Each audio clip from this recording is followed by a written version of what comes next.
আসানসোল গ্রামে বিবেকানন্দ সমিতি রবিবার সকালে বিবেকানন্দ ফটোর সহিত বর্ণাঢ্য মিছিল বার করে রায়সাহের ময়দানে এসে শেষ হয়। রামসাহের ময়দানের বাৎসরিক ক্রীড়া প্রতিযোগিতার উদ্বোধন করলেন আসানসোল পৌর নিগমের চেয়ারম্যান অমরনাথ চ্যাটার্জি। এদিন এখানে উপস্থিত ছিলেন আসানসোল পৌর নিগমের মেয়র পরিষদের সদস্য গুরুদাস চ্যাটার্জি, স্থানীয় কাউন্সিলর উদয় রায় সহ বিভিন্ন অতিথিরা।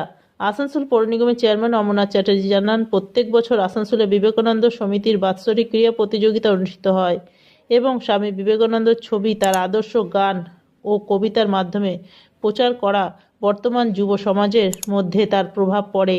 তিনি ক্লাব সদস্যদের এবং ক্লাবের শ্রীবৃদ্ধি কামনা করেন। মেয়র পরিষদের সদস্য গুরুদাস চ্যাটার্জি জানান, বর্তমানে টিভি মোবাইলের যুগে ক্লাবের সদস্যরা বাচ্চাদের ঘর থেকে বার করে ক্রীড়া প্রতিযোগিতায় অংশগ্রহণ করাতে পেরেছে, এটাই প্রশংসনীয়। Green Asansol, clean Asansol. সবারই ভালো কাটুক এটাই চাই। বিবেকানন্দ সমিতির পক্ষ থেকে প্রত্যেক বছর এই অঞ্চলের বাচ্চাদের কথা ভাবা হয়, মানুষের কথা ভাবা হয়, সামাজিকতার কথা ভাবা হয় এবং তাদের মেধার বিকাশের জন্য এবং শরীরের বিকাশের জন্য তারা সর্বদা চেষ্টা করে থাকে। তারা এই স্পোর্টসটি দীর্ঘদিন ধরে করে আসছেন এই বাচ্চাদের মনের আনন্দ বিকাশের জন্য।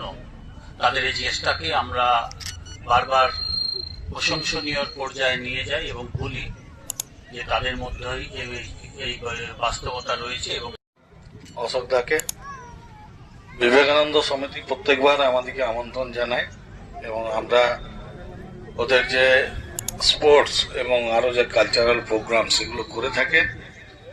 তো এর মধ্য থেকে হয় যে তারা চায় যে সুস্থ জীবন এবং মাঠে শরীর এবং মানসিক চর্চা না থাকলে মানুষের শরীর ভালো থাকতে পারে না। তাই ক্লাবের প্রতিটি সদস্যকে আমি অভিনন্দন জানাই যে তারা এই মহৎ কর্ম করে থাকেন। বর্তমান টিভি মোবাইলের যুগে বাচ্চারা যে এখনো তাদের গার্জেনরা মাঠে নিয়ে আসছেন, এই গার্জেনদেরকেও ধন্যবাদ।